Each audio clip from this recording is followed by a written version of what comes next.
تو اب ان سب تمہیدی بیانات اور بنیادی معلومات کے بعد ہم آتے ہیں سکون کلینکل ماڈل کی طرف. جیسا کہ میں نے پہلے بتایا کہ یہ جو کچھ میں یہاں بتا رہا ہوں یہ ساری کی ساری تفصیلات ویب سائٹ پر موجود ہیں، حوالہ جات کے ساتھ موجود ہیں. مزید تفصیلات کے لیے آپ ویب سائٹ کو وزٹ کر سکتے ہیں. تو سکون کا جو ٹائٹل میں نے پسند کیا ہے، سکون، اس کو سب سے پہلے میں ایکسپلین کرنا چاہوں گا.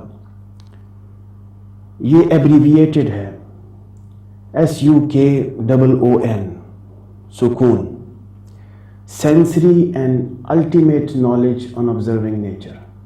یعنی کہ نیچر کو آبزرو کرنے کے لیے دو طرح کی نالج کا سہارا اس میں لیا گیا ہے.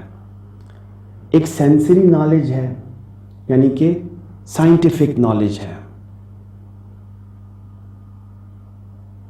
اس میں موسٹلی سوشل سائنس ہے، کیونکہ سائیکالوجی موسٹلی سوشل سائنس ہے، لیکن ہے سائنس، سائنٹیفک نالج ہے.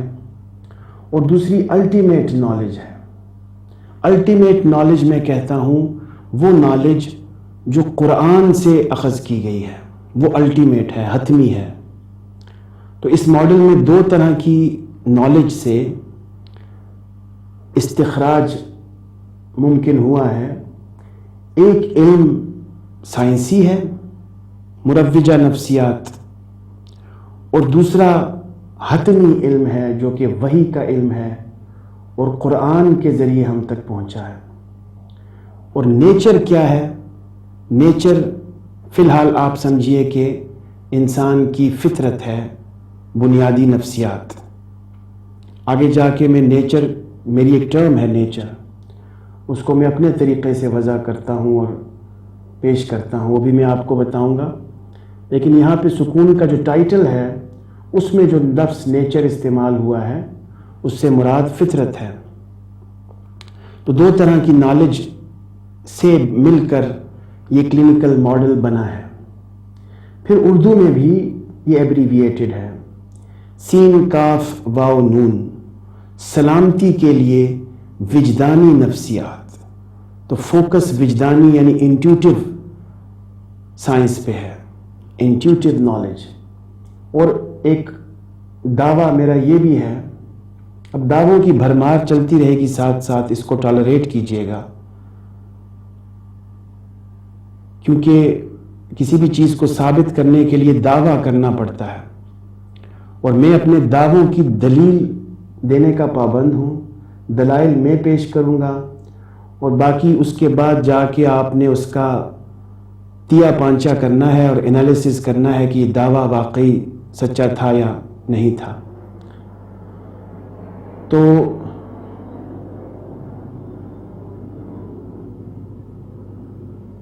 دعویٰ یہ ہے جس کو البرٹ آئنسٹائن نے بھی مانا ہے کہ انٹیوشن سائنس سے سپیریئر ہے. البرٹ آئنسٹائن نے غالباً یہ کہا کہ imagination is better than knowledge. اب نیوٹن تشریف فرما ہیں درخت کے نیچے اور سوچ رہے ہیں کہ یہ سیب جو اوپر سے گرا یہ نیچے کیوں گرا، اوپر کیوں نہ گرا، اوپر کی طرف کیوں نہ گیا. تو اب یہ انٹیوشن ہے، یہ وجدان ہے، انسائٹ ہے، سکستھ سینس ہے. تو یہ بنیاد بنتی ہے سائنس کی. تو میں یہ کہتا ہوں کہ intuition is mother of science. لہذا دعویٰ یہ ہے کہ انٹیوشن سائنس سے سپیریئر ہے، انٹیوشن سائنس کی بنیاد بنتی ہے.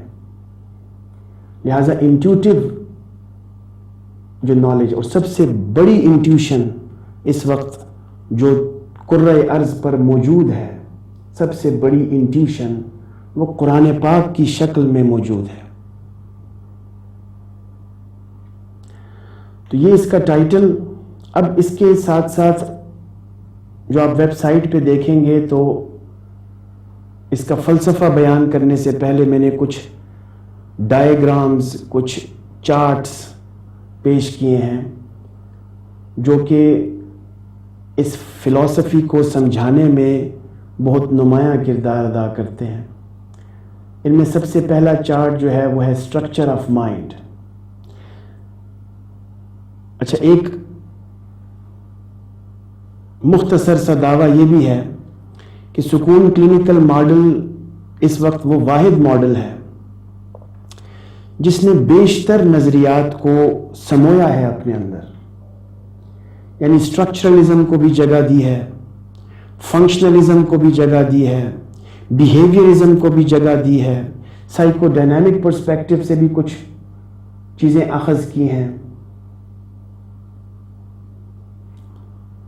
لیکن سب سے بڑھ کر جو انٹیوٹیو نالج ہے، جو کہ قرآن سے ریٹریو کی گئی ہے، اس کو مقدم جانا ہے، متقدم رکھا ہے اس کو۔ تو یہ جو چارٹ ہے، the structure of the mind, یہ اسٹرکچرلسٹ اگر کسی کی فلسافیکل اورینٹیشن ہو، اسٹرکچرلزم، تو اس کو پسند آ سکتا ہے۔ جس طرح سگمنڈ فرائڈ نے بھی کہا کہ مائنڈ کے 3 کمپوننٹس ہیں، ایک کانشیسنس ہے، ایک سب کانشیسنس ہے، ایک انکانشیسنس ہے، انکانشیسنس 70% ہے، وغیرہ وغیرہ۔ تو یہ اسٹرکچر پہ اس نے بات کی۔ تو اسی طرح سے میں نے بھی اسٹرکچر پہ بات کی، اور ان 3 ذہن کے کمپوننٹس کو میں نے ایز اٹ از رکھا، لیکن اس کے ساتھ ایک نیا کانسیپٹ انٹروڈیوس کیا، یونیورسل کانشیسنس کا۔ اس کی تفصیلات میں آگے چل کر بیان کرتا ہوں۔ تو یونیورسل کانشیسنس بھی پارٹ ہے اسٹرکچر کا۔ ان چارٹس کو میں انشاءاللہ جب فلسفی بتا چکوں گا تو دوبارہ ان کو سمرائز کروں گا آپ کے سامنے۔ ابھی فی الحال میں صرف ان کی ایک انٹروڈکشن آپ کو دے رہا ہوں کہ ان چارٹ سے آپ کو کیا معلومات حاصل ہو سکتی ہیں۔ دوسرا چارٹ ہے the functions of the mind. تو پہلے اسٹرکچر پہ بات کی، اب فنکشنز پہ بات کی کہ جو مینٹل کمپوننٹس ہیں، جو مینٹل فیکلٹیز ہیں، ان کے فنکشنز کیا ہیں، اس کو بھی ہم تفصیل سے ڈسکس کریں گے۔ پھر یہ تیسرا چارٹ ہے the life long presence of the 4 سیلفز۔ جو 4 سیلفز کا کانسیپٹ سائیکالوجی میں موجود تھا پہلے سے، اس کو میں نے پری برتھ، ڈیورنگ لائف اور پوسٹ ڈیتھ کے پرسپیکٹیوز میں ریپریزنٹ کیا ہے، چونکہ سکون clinical model life after death پر بھی بلیو کرتا ہے، جو کہ ایک مسلمان، ایک عیسائی اور ایک یہودی بھی کرتا ہے۔ جو سکون کلینکل ماڈل کے کلائنٹس ہیں، ان کے لیے لائف آفٹر ڈیتھ بہت زیادہ انفلوئنشل ہے اس لائف میں۔ ان ایسپیکٹس کو ہم ذہنی صحت کے مسئلے میں نکال نہیں سکتے باہر۔ آخرت کا جو رول ہے، بہت سا ہمارا بیہیویئر، ہمارے بلیفز، ہمارے ایٹیٹیوڈز، وہ اس لیے بنتے اور ظاہر ہوتے ہیں چونکہ ہم آخرت پر بلیف رکھتے ہیں۔ تو لہٰذا یہ چارٹ جو ہے، یہ life long presence of the 4 self, life long. تو life for me starts from pre birth. جب اللہ تعالیٰ نے کہا الست بربکم، تو ہم نے کہا بلا۔ جب اللہ تعالیٰ نے ہم سے عہد لیا، اس وقت سے زندگی شروع ہے۔ جبکہ ماڈرن کلینکل سائیکالوجی میں جو زندگی ہے وہ سٹارٹ کرتے ہیں پری نیٹل ڈیولپمنٹ سے یا کنسیپشن سے۔ ڈیولپمنٹل سائیکالوجی میں کنسیپشن سے پہلے کی باتیں ڈسکس نہیں ہوتی، لیکن سکون کلینکل ماڈل میں کنسیپشن سے بہت پہلے کی باتیں بھی ڈسکس ہوتی ہیں، کیونکہ زندگی جو سٹارٹ ہوئی ہے انسان کی اور سائیکی کی، تو سائیکی جو معرض وجود میں آئی ہے، ہمارا ذہن، وہ ہزار سال پہلے عالم ارواح میں معرض وجود میں آیا ہے، اور اس پر دلائل انشاءاللہ میں پیش کروں گا۔ تو پری برتھ، ڈیورنگ لائف اور پوسٹ ڈیتھ، پھر مرنے کے بعد بھی جو ظاہری موت ہے، اس کے بعد بھی ہماری زندگی چلے گی، اور ہماری جو ذاتیں ہیں، سیلفز ہیں، ان کا اس میں رول رہے گا۔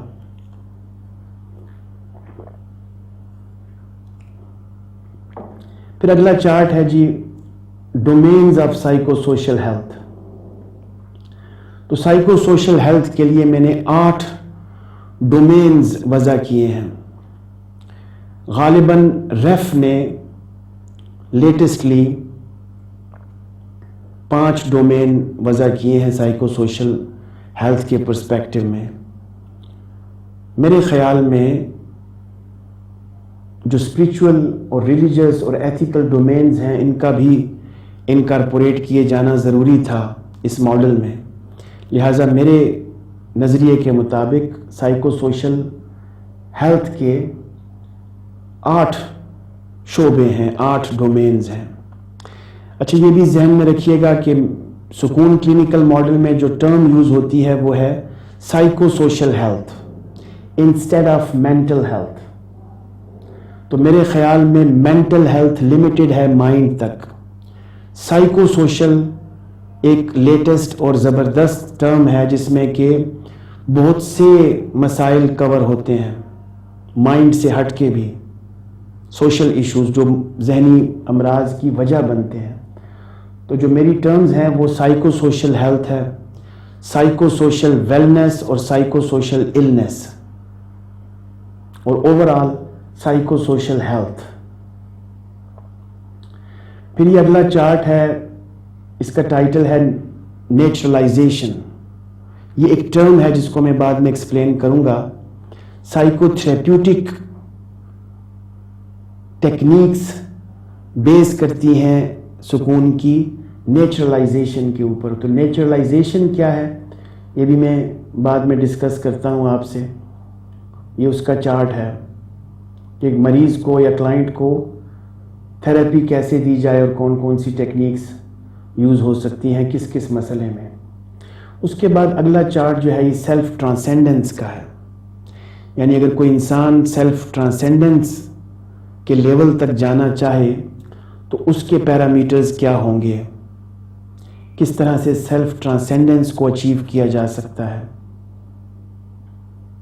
تو یہ آپ دیکھ رہے ہیں کہ میں نے کوشش کی ہے کہ زیادہ سے زیادہ ٹرمینالوجیز وہی رکھی جائیں جو مروجہ نفسیات میں رائج ہیں، جس طرح سیلف ٹرانسینڈنس ہے، جس طرح سیلفس ہیں، جس طرح سے کانشیسنس، سب کانشیسنس، ان کانشیسنس ہے۔ تو جہاں پہ بنیادی اسلامی عقائد یا قرآنک وزڈم سے کوئی اصطلاح ٹکراتی نہیں ہے، میں نے اس کو ویسا ہی رکھا ہے تاکہ سمجھنے میں آسانی ہو، اور